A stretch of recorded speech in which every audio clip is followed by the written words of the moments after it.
Welcome to today's live, and today we will be speaking about how you can naturally boost your immune system.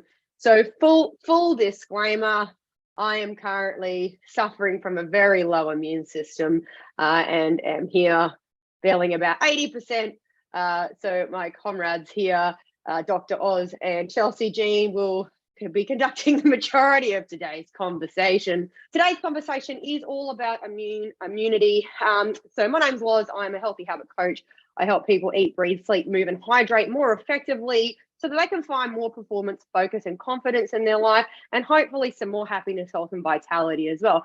I am someone who suffers from multiple autoimmune conditions, have overcome some of life's greatest challenges, and continuously battle a sea of emotional changes and dysregulated immune system on a daily basis.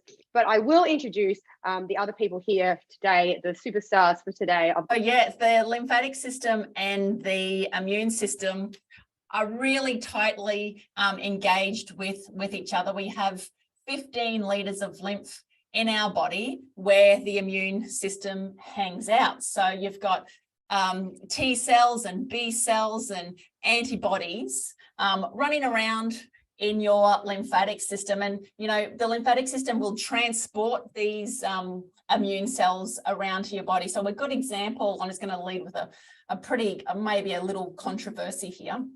A little example is if you fall over and hurt your knee, and you might cut your knee, you might just bruise your knee, but it's up to the lymphatic system to come to that area. So to transport the immune system to that area where it can suss out the problem, it can remove the wastes that's there, and it can bring all the nutrients to that area. So the lymphatic system is really important to be able to be transporting do its surveillance. How can it do that if there's blockages throughout your body? It can't do that really efficiently. How can you do that if you throw ice on it?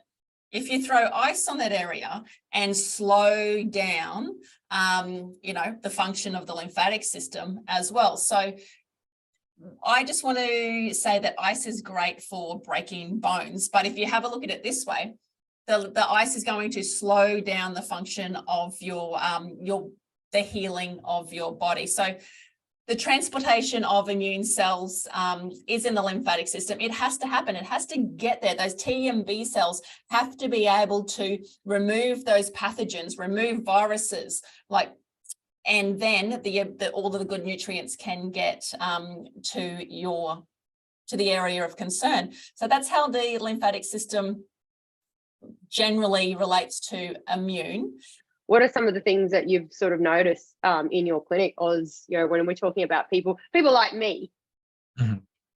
Yeah, so I think in my case, what is more important, or not more important, but what is really important is to actually determine the cause of the problem. So why is your immune system not working properly?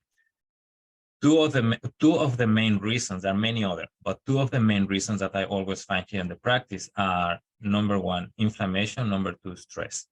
Yeah, and inflammation can be caused by diet, by stress, and by many other factors. But those two things are really important when we talk about immune system. They affect directly how your immune system is going to respond.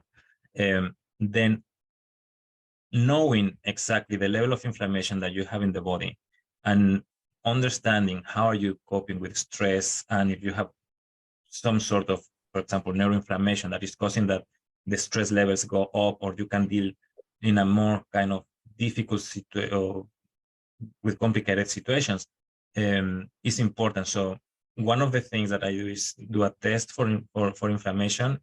That will give me a lot of information about the lymphatic system, how the immune system is working, and then we can give some supplements. In this case, could be high doses of omega-3, homeopathic medication, depending on what we need, obviously. Let your body rest. Make sure that you're putting great nutrition. Make sure that you're putting water into it, but let your body rest and let all of that gunk come out. So sympathetic is fight or flight. Parasympathetic is rest and digest. So when we talk about those, they are slightly opposing systems that work together. But people don't realize stress will find its way into your body in various methods. So if you're fight or flight response is elevated. So if your sympathetic nervous system is elevated, so you're constantly feeling that anxiety response. And so you might find like your heart is racing, you're getting the sweats, and you've got a situation where you're feeling quite anxious all the time. You may be in a relationship or at work in a situation where every time you go into that circumstance, you start to notice those types of symptoms arising in your body. That's a form of stress.